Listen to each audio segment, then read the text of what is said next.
Hello students. Hi guys, आज हम start करते हैं सेल। सेल का अर्थ होता है कोशिका। जो हमारी अर्थ है इस पे कई प्रकार के लिविंग ऑर्गेनिज्म पाए जाते हैं, कई प्रकार के जीव पाए जाते हैं। जैसा कि हम देख रहे हैं, कहीं जानवर हैं, कहीं मनुष्य हैं, छोटे बैक्टीरियाज हैं, प्लांट हैं, पौधे हैं, बहुत ही प्रकार के जीव पाए जाते हैं इस पे। तो कभी हमने गौर किया होगा कि ये सब किसी न किसी चीज़ से मिलकर बने होंगे, किसी न किसी एक स्मॉल स्ट्रक्चरल यूनिट से मिलकर बने होंगे। तो जिससे ये मिलके बने हैं उसी को हम बोलते हैं सेल। क्या बोलते हैं? सेल। जैसे कि बॉडी हमारी है, बॉडी किससे मिलकर बनी हुई है? सेल से मिलकर बनी हुई है। एक स्मॉल यूनिट से मिलकर बनी है, इसको सेल बोला जाता है, कोशिका। ठीक। जो कोशिका होती है, कोशिकाएं कई प्रकार की होती हैं, छोटी, बड़ी, लंबी, कई प्रकार की हो सकती हैं। और इनका जैसे हम देखते हैं सेल के बारे में, cell is a fundamental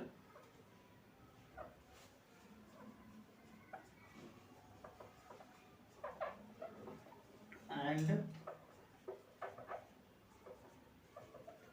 structural unit of life. ठीक।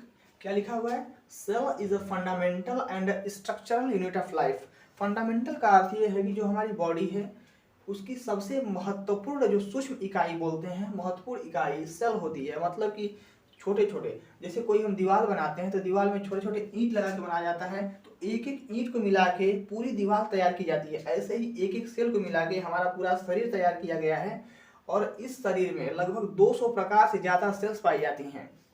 बहुत ही प्रकार की सेल्स हैं इसमें। छोटी सेल्स, बड़ी सेल्स, छोटे जीव होते हैं। जैसे बैक्टीरिया हो जाएंगे तो बैक्टीरिया में बहुत ही छोटी छोटी सेल्स पाई जाती हैं। और वायरस होता है तो वायरस में तो सेल्स पाई ही नहीं जाती हैं। ठीक। तो देखते हैं आज हम, फंडामेंटल हो गया हमारा। स्ट्रक्चरल का मतलब क्या है? स्ट्रक्चरल बोलता है कि जो हमारा शरीर है और उसका एक शेप डिफाइन किया गया है। जैसे मानव शरीर है तो मानव को हम देखेंगे तो मानव के पास 2 हाथ होते हैं, 2 पैर होते हैं, सर होता है, तो सबका एक शेप डिफाइन किया गया। तो सेल के अंदर एक प्रॉपर्टी होती है कि वो किसी भी बॉडी का शेप डिफाइन कर सकती है। ठीक।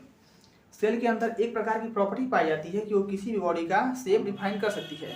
जैसा कि हम देखते हैं, जैसे छोटे जीव होते हैं, प्लांट हो गया, तो प्लांट हमारा कैसा है? प्लांट में भी सेल पाई जाएगी, लेकिन प्लांट का स्ट्रक्चर कुछ डिफरेंट होता है और मानव का स्ट्रक्चर कुछ डिफरेंट होता है। और फिर स्ट्रक्चरल का एक और मतलब समझ लीजिए कि सेल जो होती है, सेल के पास खुद का भी स्ट्रक्चर होता है। वो सर्कुलर शेप की हो सकती है, जैसे मानव सेल होती है सर्कुलर शेप की होती है। प्लांट सेल कैसी होती है? स्क्वायर शेप की होती है, चौकोर आकार की होती है, गोल आकार की मानव शरीर की होती है। ठीक। और ये फिर अंडे की तरह भी हो सकती है और लंबी सेल भी हो सकती है। जैसे न्यूरॉन सेल होती है हमारी, तो लंबी सेल हो सकती है। माइक्रोप्लाज्मा की सेल है, बहुत ही छोटी सेल होती है। प्योस्टिच एग है, बहुत ही बड़ी सेल होती है। तो सबका शेप डिफाइन किया गया है। बहुत सारे सेल है, सबका अलग अलग शेप हो सकता है। ठीक। तो हम समझ गए फंडामेंटल एंड स्ट्रक्चरल का मतलब क्या हुआ है। अब देखते हैं कि कैसे ये पता चल गया कि जो हमारा शरीर है वो सेल से मिलकर बना हुआ है। सारे जीवों का शरीर सेल से मिलकर बना हुआ है, कैसे पता चला? तो इसके बारे में जानते हैं हम। ठीक। तो एक साइंटिस्ट थे, क्या नाम था उनका? Robert Hooke. रॉबर्ट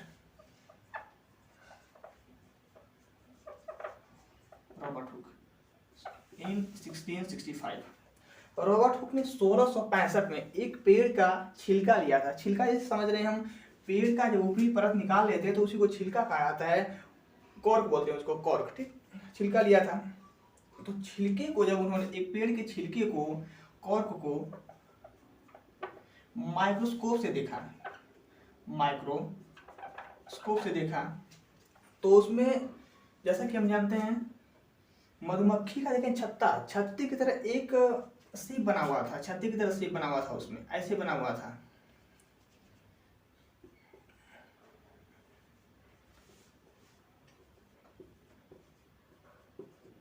ऐसे शेप बना हुआ था उसमें। उस कॉर्क के अंदर माइक्रोस्कोप से देखने के बाद पता चला कि उसमें मधुमक्खी के छत्ते के आकार का शेप बना हुआ है। तो लगा कि उसमें, रॉबर्ट हुक ने सोचा कि ये एक स्मॉल यूनिट होंगी। क्या होंगी? एक स्मॉल यूनिट, एक छोटी छोटी यूनिट होंगी। और इसी को उन्होंने सेल नाम दे दिया। क्या दे दिया? सेल नाम। कब? 1665 में। कहाँ से सेल की खोज हुई थी? पेड़ के छिलके द्वारा। पेड़ के छिलके को रॉबर्ट हुक ने माइक्रोस्कोप से देखा था, तो उनका आकार एक मधुमक्खी के छत्ते के आकार का था। और उसी मधुमक्खी के आकार, छोटे छोटे छत्तों को उन्होंने क्या कर दिया? सेल कर दिया। ठीक। लेकिन ये जो सेल खोजी गई थी, कॉर्क था, तो कॉर्क सूख गया था, और सूखने वजह से ये डेड सेल थी। कैसी थी? ये डेड सेल थी। तो रॉबर्ट हुक ने 1665 में डेड सेल की खोज की थी। ठीक, चलिए तो आगे बढ़ते हैं। तो हमको नेक्स्ट देखते हैं जो हमारे दूसरे थे। उसके बाद है एंटोनी वॉन लीवेनहॉक। चला इतना तो बतैलिए करीब बहनिया के बूझ। चलिए कल के छूटे हुए सेशन को हम आज शुरू करते हैं। थोड़ा मार्कर निकाल लिया जाए। कल हम देख रहे थे हमारा रॉबर्ट हुक तक हो गया था कि रॉबर्ट हुक ने 1665 में पहली बार सेल की खोज की थी। किससे? पेड़ के छिलके से। इसको कोर भी बोल सकते हैं। माइक्रोस्कोप से जब उन्होंने देखा था तो मधुमक्खी के छाते के आकार की एक आकृति दिखाई दी थी, उसी को उन्होंने सेल बोल दिया था। लेकिन यह एक डेड सेल थी। तो पहली बार लिविंग सेल मतलब जीवित कोशिका की खोज किसने की थी? जीवित कोशिका की खोज करने वाले साइंटिस्ट थे एंटोनी वॉन लीवेनहॉक। और तो कैसे खोज की थी इन्होंने? जब यह कुछ जानवरों को अपने कुछ मवेशियों मतलब जानवरों अपने कुछ जानवरों को लेकर पॉन्ड में लेकर गए। पॉन्ड मतलब तालाब में लेकर गए। तो तालाब से जब वो बाहर निकल के आए, तालाब से बाहर निकलने के बाद जब उनकी स्किन को इन्होंने कंपाउंड माइक्रोस्कोप से देखा। कंपाउंड माइक्रोस्कोप से देखा तो फिर उनकी स्किन पे छोटे छोटे ऑर्गेनिज्म मूवमेंट कर रहे थे। ठीक, क्या कर रहे थे? मूवमेंट। और उन्हीं ऑर्गेनिज्म को सेल कहा था इन्होंने। जो उन जानवरों की स्किन पर कंपाउंड माइक्रोस्कोप से देखे जाने के बाद जो छोटे छोटे जीव दिखाई दिए थे उन्हीं को इन्होंने सेल कह दिया था, लिविंग सेल। ठीक, लिविंग सेल कह दिया। कब खोज की थी इन्होंने इसकी? इन्होंने 1674। इससे लगभग कितना वर्ष हो गया? 65 5 70 लगभग 9 साल। हमारा 9 साल बाद इन्होंने लिविंग सेल की खोज की थी। लेकिन अभी भी कोई यह पूरी तरह बता नहीं पाया था कि जो हमारी बॉडी है वह सेल से ही बनी हुई है। मतलब कि अभी तो हम धीरे धीरे बस सेल की डिस्कवरी हुई है और सेल की डिस्कवरी के बाद लिविंग सेल की खोज हुई। लेकिन पहली बार जो सेल थ्योरी दी थी, सेल थ्योरी का मतलब समझ रहे हैं? सेल थ्योरी देने का मतलब है कि सेल थ्योरी दे के बता दिया था कि जो हमारी शरीर है वो कंप्लीटली सेल से ही बनी हुई है। और किसने दिया था? पहले थे Theodor Schwann and M J Schleiden. Theodor Schwann and M J Schleiden ने एक्सप्लेन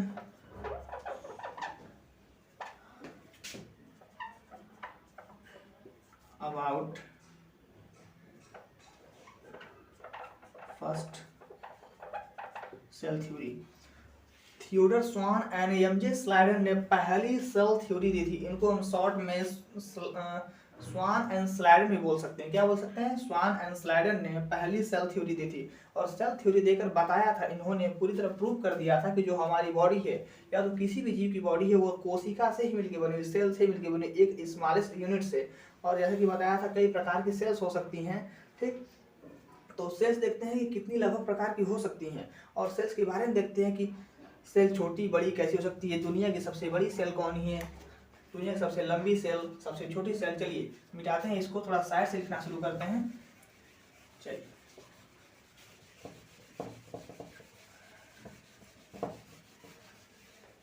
ठीक, तो पहला पॉइंट हम देखते हैं लार्जेस्ट सेल ऑफ अर्थ।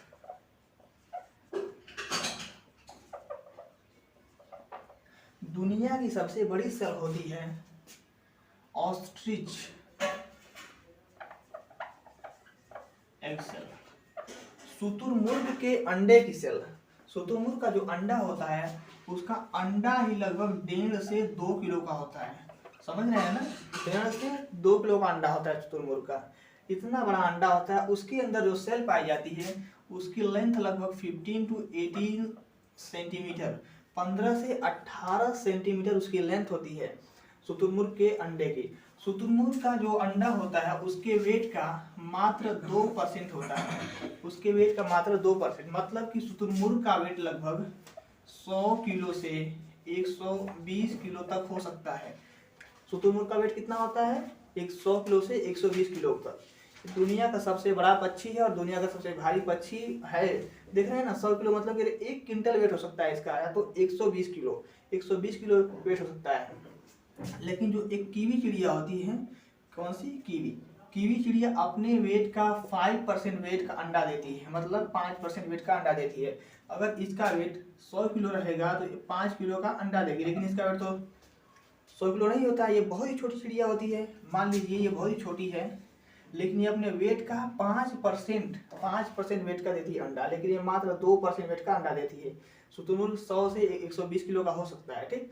इसका अंडा 1.5 से 2 किलो का होता है और इसकी सेल जो होती है 15 से 18 सेंटीमीटर, दुनिया की सबसे बड़ी सेल होती है।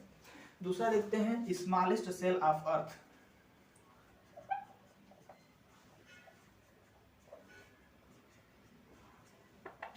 स्मॉलेस्ट सेल ऑफ अर्थ, जो हमारी अर्थ की सबसे छोटी सेल होती है उसको बोलते हैं माइकोप्लाज्मा।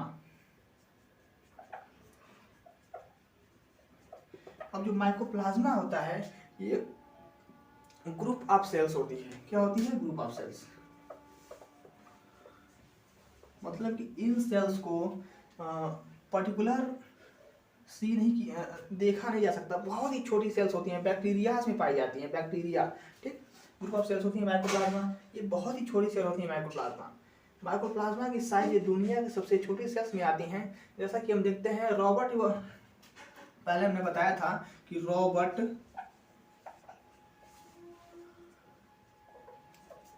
एच वाइट टेकर ने, किसने? रॉबर्ट एच वाइट टेकर ने किंगडम को कितने भागों में बांटा था? 5 भागों में। पहला था प्लांट, दूसरा था एनिमल, तीसरा था फंगी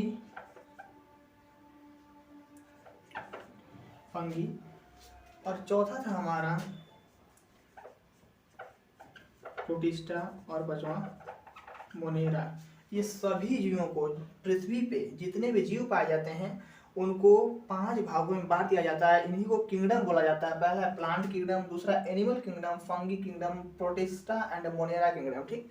ये 5 किंगडम है। प्लांट के बारे में तो पढ़ना ही हमको, फिर एनिमल के बारे में पढ़ना है। ह्यूमन भी एक प्रकार का एनिमल ही होता है। फंगी जैसा कि हम देखते हैं, फंगी ये लगभग धरती पे 1,44,000 प्रकार के फंगी पाए जाते हैं। कितने?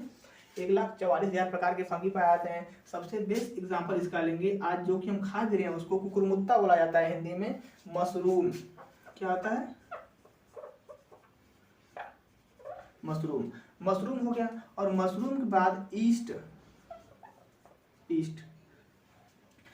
जैसा देखेंगे ब्रेड देखें, ब्रेड को कैसे फैलाया जाता है? ब्रेड को उसमें ईस्ट मिलाया जाता है, खमीर, उसमें खमीर मिला दिया जाता है, उसी की वजह से ब्रेड फूल जाता है, ठीक। ईस्ट। उसके बाद कहीं कहीं देखे होंगे आप, दहिया लग जाता है। दहिया मतलब जैसे कहीं भी कोई भी सड़ी हुई चीज पे दहिया लग जाता है। और फंगी एक प्रकार का पौधा होता है। क्या होता है? ये एक प्रकार का पौधा होता है और बहुत ही स्मॉलेस्ट पौधा होता है। यह कभी भी हरे कलर के नहीं होते हैं, ये हरे कलर के नहीं होते हैं, क्योंकि इनमें क्लोरोफिल एब्सेंट होता है इसमें, ठीक। और यह किसी दूसरे पौधे से न्यूट्रिशन ले सकते हैं। जैसे कि कुकुरमुत्ता हम देखे होंगे तो किसी लकड़ी पे भी निकल जाता है कुकुरमुत्ता, क्योंकि वो लकड़ी की पौधे से, लकड़ी के टहनी या तो लकड़ी के डाल से, पेड़ की डाल से, किसी दूसरे जीव से ही अपना न्यूट्रिशन ले सकता है फंगी, ठीक। इसीलिए इसमें क्लोरोफिल पाया नहीं जाता है, तो ये अपना खाना खुद नहीं बनाता है। मतलब इसमें मोड ऑफ न्यूट्रिशन क्या हो जाएगा? हेट्रोट्रॉफिक।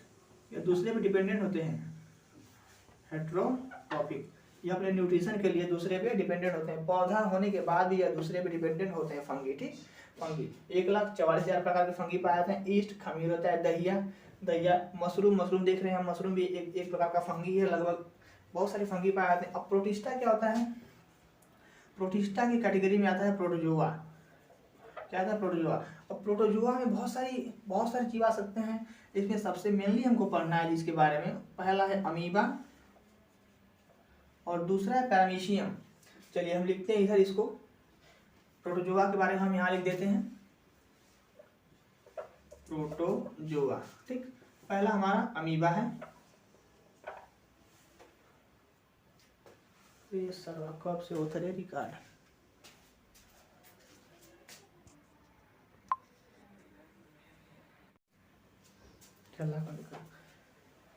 चलिए ठीक है, देखते हैं। तो प्रोटोजोआ में पहला क्या आ जाएगा, अमीबा। दूसरा हमारा आ जाएगा पैरामीशियम। तीसरा हमारा आ जाएगा Euglena.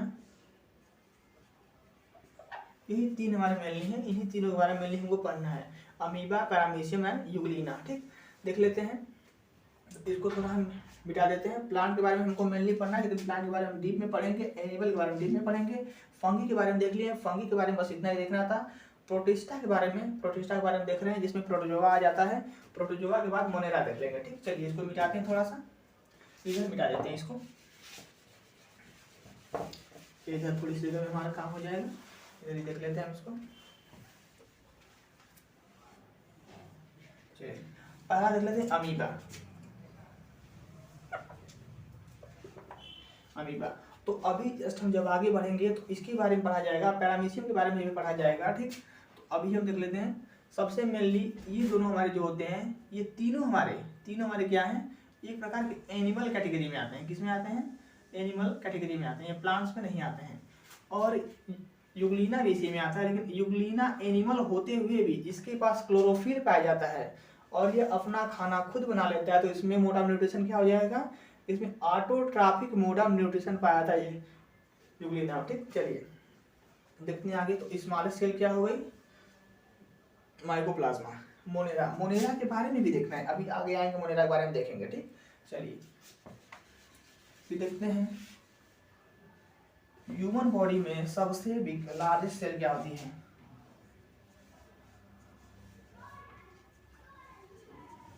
Largest cell in human body. ठीक, ह्यूमन बॉडी में सबसे लार्जेस्ट सेल होती है ओवम, इसी को अंडा बोलते हैं। ठीक, दूसरा होता है हमारा smallest cell in human body, cell इन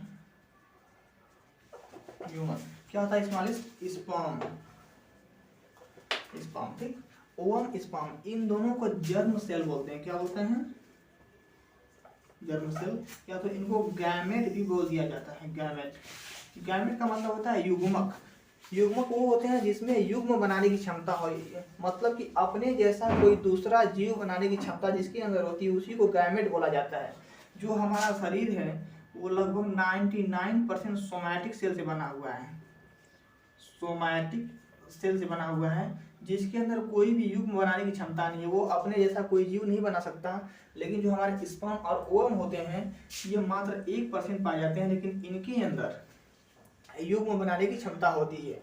ठीक, इसीलिए इनको गैमेट बोल दिया जाता है, युग्मक। ठीक, जो हमारा स्पर्म होता है, मात्र 1 ml स्पर्म में लगभग 20 लाख स्पर्म पाए जाते हैं। ठीक, 20 लाख स्पर्म सेल पाए जाते हैं। 1 ml स्पर्म में 20 लाख स्पर्म सेल पाए जाते हैं। कहाँ से निकलता है, हमारे टेस्टोस्टेरोन, टेस्टिस से निकलता है, टेस्टिस। ठीक, पेनिस के नीचे होता है ना टेस्टिस, ठीक, उससे निकलता है। और इसका जब रिलीज होता है बॉडी से, तो बॉडी को बहुत रिलैक्स फील होता है, और रिलैक्स के साथ साथ बॉडी को मेमोरी लॉस जैसी प्रॉब्लम्स भी आ सकती हैं। ठीक, और कमजोरी, वीकनेस भी आ सकती है। चलिए ठीक, तो ये देख लीजिए हम largest, smallest and human body में। अब देखते हैं सेल के टाइप्स कौन कौन से होते हैं। सेल के टाइप्स में डिफाइन किया जाएगा आगे चल के। चलिए ठीक, चलते हैं आगे, इसको मिटा देते हैं। लिख लो मुझे था कि आप लोग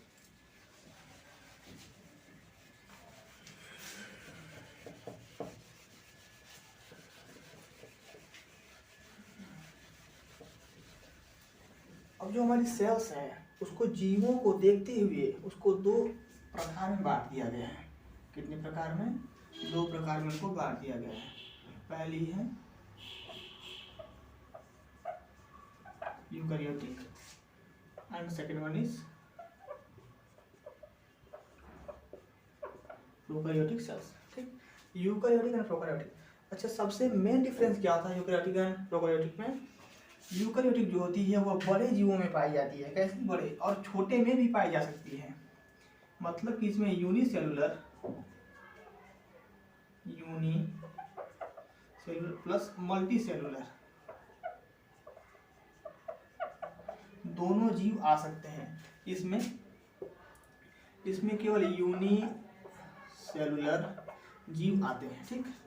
इसमें क्या क्या आ सकता है, इसमें प्रोटिस्टा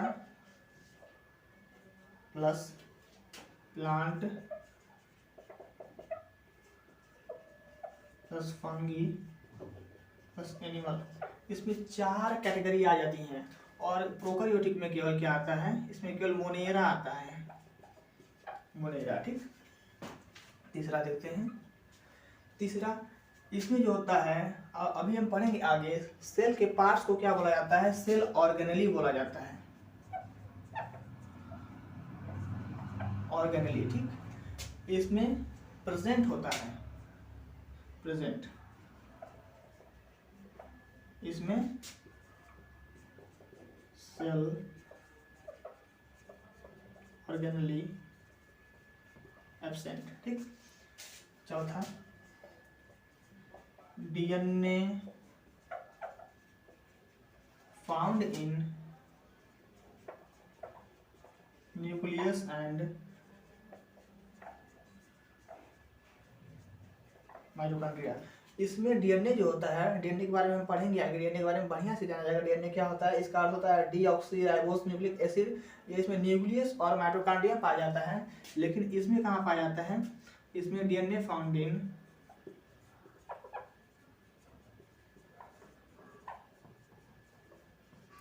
साइटोप्लाज्म, ठीक।